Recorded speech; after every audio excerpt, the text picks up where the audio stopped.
that as long as they demonstrate and continue to show good faith as we move forward, we will continue to work with them, because this is important for us, important for the country, and ultimately important for the stability. There isn't an issue we did not raise, and I know because we are all pressed for time, there is no need to run down the list. Our technical team is going to produce a document, Wakili Ndewa and Jeru is here and many others, which will be shared out with the press, because we are dealing with public issues. These are not private matters.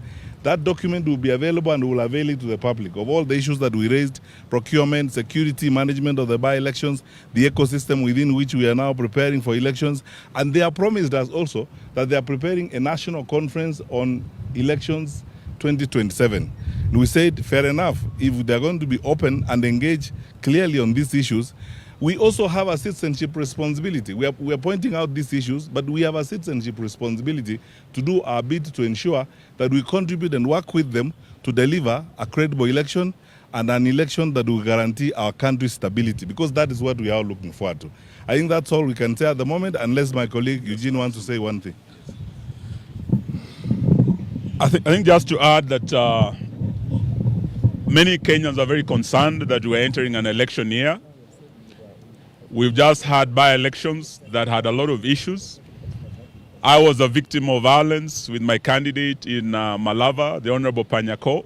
We raised all these issues with them as to why no action has been taken.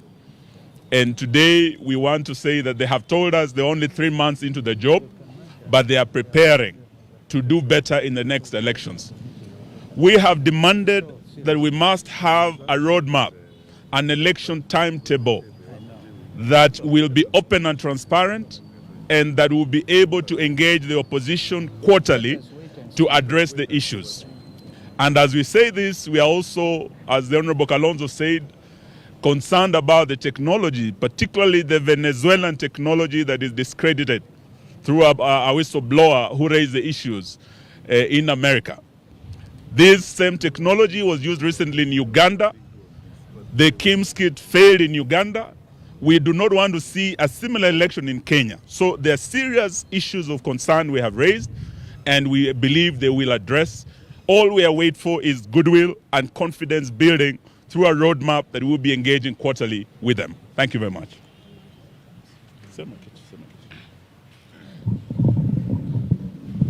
I think we have had a very good engagement, and the commissioners have given us very solid promise that they'll engage with us and they'll look at the issues, and we have told them we'll continue engaging as long as there's good faith.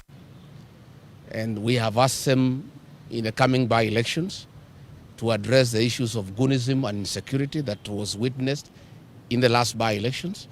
This will enable us to confirm that they have good faith. They have agreed that there were issues where goons took over polling stations, where cabinet secretaries took over polling stations and altered results. We have raised all those issues. But we'll see with the coming by-elections, we'll be able to see whether there is demonstrable good faith. And if that happens, then we'll continue engaging. But of course, if there isn't, because we cannot allow anybody to bungle the election, there is an option of mass action. We hope we will not get there. And we have told the commissioners on behalf of the people of Kenya that the next general election is very emotive, and they need to prepare adequately, and they need to gain the confidence of the people of Kenya that they will deliver a credible election. Because if the people of Kenya feel it will not be a credible election, temperatures could rise and we could have a challenge that we don't wish to witness. So let's see. I think let's give them the benefit of doubt. They have really said they are happy that we came. They say the issues we raised are real, they are pertinent. And they have said that mass voter registration will begin on the 29th of March. We have told them we don't think that is enough time. They need to do it for 2 months or 3. They have said they will start with 1 month, which is good. And we take this opportunity to ask the Gen Zs, because the registration has been going on at the constituency headquarters, and most of our young people have financial challenges. Once we have the mass voter registration that will be devolved to the polling stations.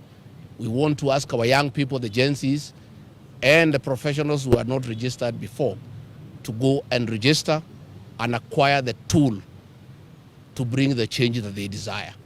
We want to remind our young people, they have done a lot on the smartphone to tell the people of Kenya we need change. But the real change cannot be achieved in the smartphone. The real liberation of this republic will be achieved on the ballot box. And the tool of that change is the ID and the ballot. So we want to ask our young people, once the mass voter registration is rolled out on the 29th of March, let them come out and register as voters so that they can participate in the next general election and be participants in deciding how they want their country to be governed.